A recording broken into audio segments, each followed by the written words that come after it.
साथियों, आज फिर हम एक साथ हैं इंटरनेट के माध्यम से। उसी पुराने वीडियो को साथ में लेकर के चलते हैं जो एक दिन पूर्व मैंने वीडियो बनाया था, जिसमें हमने अपरतन का दैनिक जीवन में अपरतन की घटनाएं, अपरतन क्यों होता है, अपरतन किस कारण से होता है, यह माध्यम कितने प्रकार के होते हैं, इसको किस प्रकार से समझा जा सकता है। आज हम 3 चीज़ें एक साथ लेकर के बैठे हैं। पहला, अपरतन क्या है, अपरतन क्यों होता है, माध्यम किसे कहते हैं, माध्यम कितने प्रकार के हो सकते हैं, और इसकी तुलना अपरतन में माध्यम की क्या महत्वता है। आज हम इस पर चर्चा कर रहे हैं। आज मैं एक जुगाड़ लेकर बैठा हूँ और इस जुगाड़ में मैंने एक कांच की पारदर्शक ग्लास ली है। इसके अंदर से होते हुए मैंने 4 आलपिने एक सीध में लगाई हैं।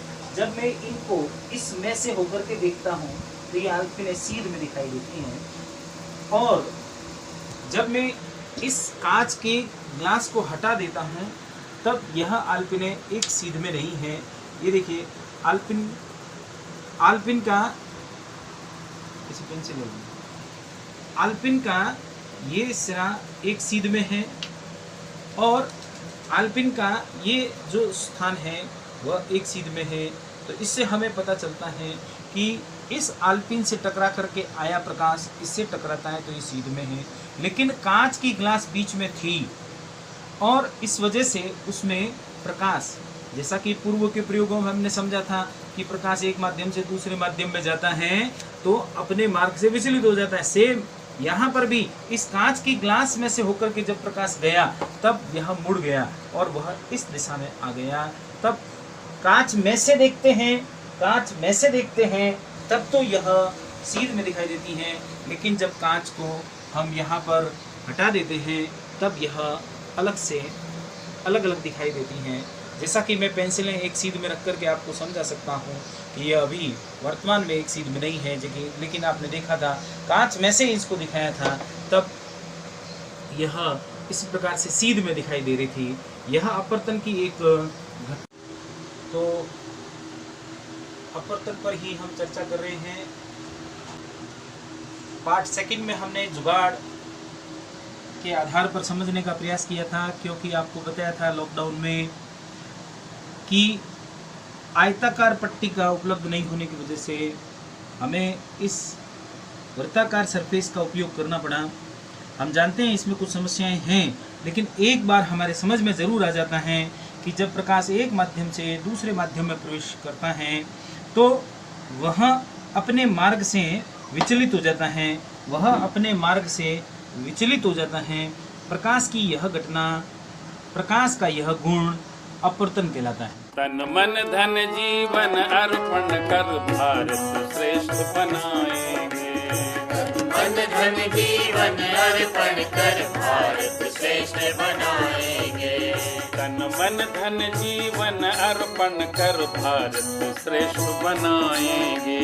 तन मन धन जीवन अर्पण कर भारत श्रेष्ठ बनाएंगे। अपनी मेहनत से इस जग में हम सिरमौर कहाएंगे।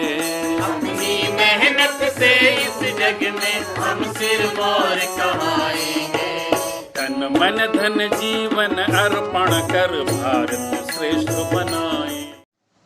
हकीकत में स्कूलों के अंदर जब हम प्रवेश करेंगे, स्कूल की प्रयोगशालाओं में जब हम जाएंगे तो यहाँ पर प्रयोग संख्या 3 को हम आयताकार कांच की सिल्ली द्वारा करेंगे और उसमें प्रकाश की किरण आलपिने जिस प्रकार हमने लगाई तो P और Q बिंदु पर आलपिने लगी हुई हैं और यह माध्यम वायु में उपस्थित हैं।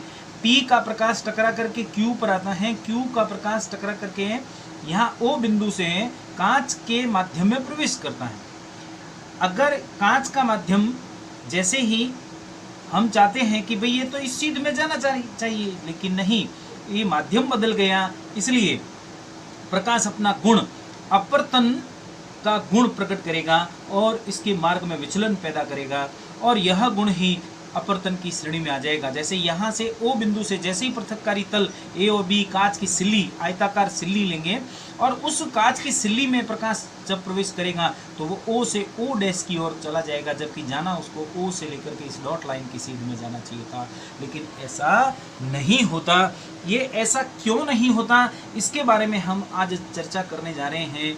यहाँ पर हम एक छोटी सी और बातें करने जा रहे हैं। इस चित्र को हम थोड़ा सा और एक्सप्लेनेशन करना चाह रहे हैं कि ये O बिंदु वह बिंदु है जहाँ पर N और N डैश अभिलंब खींचा है। अभिलंब हम इससे पूर्व बात कर चुके हैं कि जब भी किसी तल के 90 डिग्री के कोण पर एक सीधी रेखा खींची जाती है जो कि अभिलंब कहलाती हैं। यहाँ पर N और N डैश यहाँ अभिलंब हैं।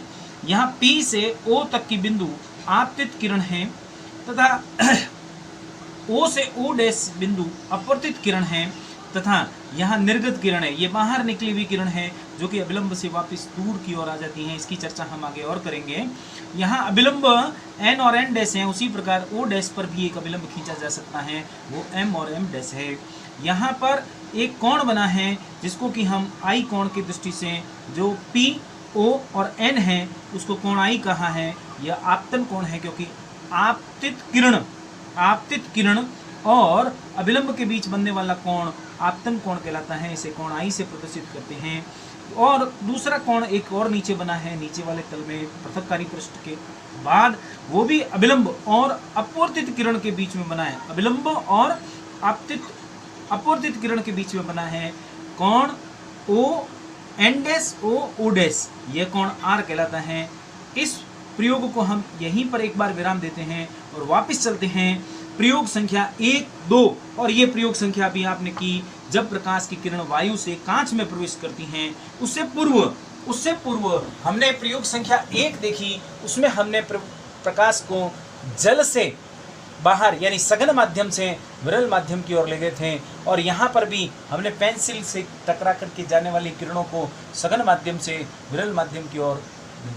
कल की जो चर्चा फर्स्ट प्रयोग सेकंड प्रयोग की जो पहला पार्ट बना था हमारे लेसन का, वह था अपवर्तन क्यों होता है, अपवर्तन किसे कहते हैं, अपवर्तन क्यों होता है, सघन माध्यम किसे कहते हैं, विरल माध्यम किसे कहते हैं। हम इन 3 प्रश्नों पर फोकस डालना चाह रहे हैं।